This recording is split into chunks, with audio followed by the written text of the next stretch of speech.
వేదాలు వల్లిస్తున్నట్టు చాలా అద్భుతంగా మాట్లాడటం మీ సభను చూస్తే నాకు నవ్వొచ్చింది. అంతేకాదు, కాంగ్రెస్ పార్టీ 20% 30% కమిషన్లు అని ఏదో మాట్లాడుతున్నారు. కాంగ్రెస్ పార్టీ అధికారంలో ఉంటే ఫైనాన్స్ మినిస్టర్ గారి దగ్గరికి ఒక 200 మంది కాంట్రాక్టర్లు వచ్చి సెక్రటేరియట్ ముట్టడించారు అంటున్నారు.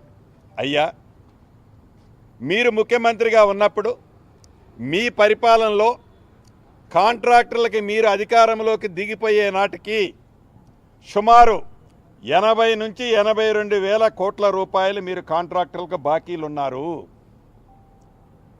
ఆ బరువంతా తీసుకొచ్చి ఈ ఇందిరమ్మ ప్రభుత్వం, కాంగ్రెస్ ప్రభుత్వం మీద ఈనాడు పెట్టారు మీరు. అంతేకాదు, సర్పంచుల మీద, మాజీ సర్పంచుల మీద ప్రేమ ఒలకబోస్తున్నారు. ఇందిరమ్మ ప్రభుత్వం వచ్చే నాటికి సర్పంచులే లేరు, వారి పదవీ కాలం అయిపోయింది. ఏదైతే ఈనాడు సర్పంచులకు బాకీ అని పదే పదే మీరు, మీ తొత్తులు, మీరు అసెంబ్లీలో మా బచ్చాగాళ్ళు ఉన్నారన్నారే, ఆ బచ్చాగాళ్ళు పదే పదే మాట్లాడేది కాంగ్రెస్ ప్రభుత్వం సర్పంచులను నిర్లక్ష్యం చేస్తుంది, బిల్లులు ఇవ్వడం లేదు, సర్పంచులను మోసం చేసింది అంటున్నారు. కాంగ్రెస్ పార్టీ వచ్చిన తర్వాత ఏ ఒక్క సర్పంచ్ కూడా ఒక్క రూపాయి పని చేయలేదయ్యా గౌరవ మాజీ ముఖ్యమంత్రి గారు. ఆ చేసిన బిల్లుల పెండింగ్ అంతా మీ పుణ్యమే. రాష్ట్రంలో ఈనాడు వేలాది మంది సర్పంచులు ఎవరైతే ఇబ్బంది పడుతున్నారో తమర పుణ్యమయ్యా, అది కాంగ్రెస్ ప్రభుత్వం పుణ్యం కాదు.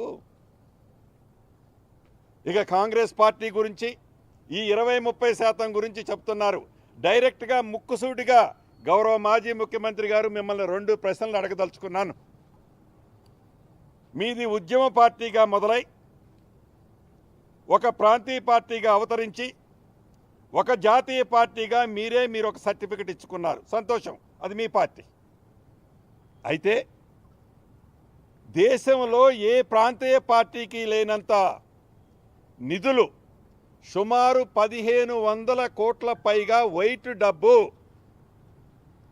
మీ పార్టీ, మీ బీఆర్ఎస్ పార్టీలోకి ఎలా వచ్చాయి, ఏమి వ్యాపారం చేశారని మీ కుటుంబ సభ్యులకు ఈనాడు వేలాది కోట్ల రూపాయల ఆస్తులు వచ్చాయి. గుమ్మడికాయ దొంగ ఎవరంటే భుజాలు తడుముకోవాల్సిన అవసరం లేదు.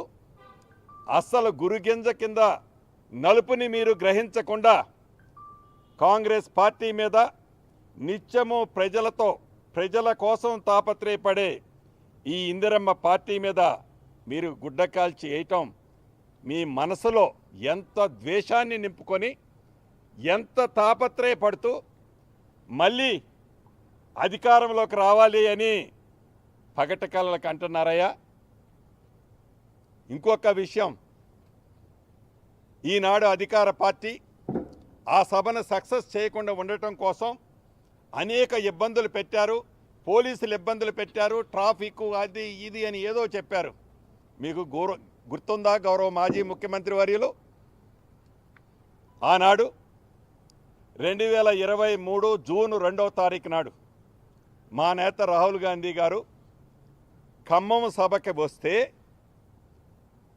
సభకు వస్తే ఆర్టీసీ బస్సుల కోసం నేను డబ్బు కడతానని ఎంత ప్రాధేయపడ్డా ఆ సభను ఫెయిల్ చేయాలని ఆర్టీసీ బస్సులే కాదు, ప్రైవేటు బస్సులనే కాదు, చివరికి ఆటోలని, 2 వీలర్స్ని నిర్బంధించి చిత్రహింసలు పెట్టారు మీరు ఆనాడు.